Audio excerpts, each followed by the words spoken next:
しもっとお話たくさんしたかったのに、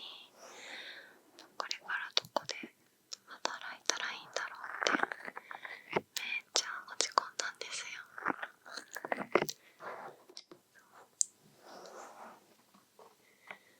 私本当に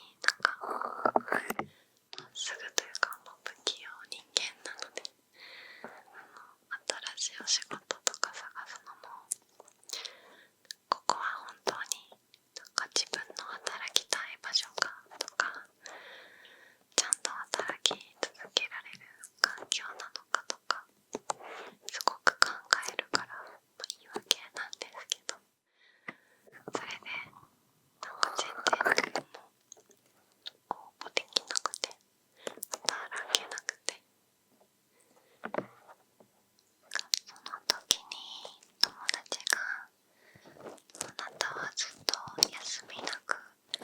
働いてきたんだから、もう大学には行ってないけど大学生みたいに遊ぶ期間があってもいいじゃん、遊ぼう」って元気づけてくれて、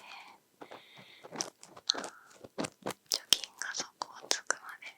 一旦遊んでみてもいいかって人生のいい時間を過ごしました。本当に私は何をするのにもゼロ100だなって、ゼロか100って自分で思うんですけど、やるのかやらないのか、働くのか休むのか、ゼロか100みたいな、そんな性格です。はい。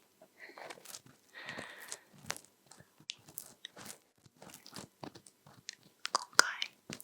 ちょっと短めの動画になるかもしれませんね。初めに言った気がしますが、これ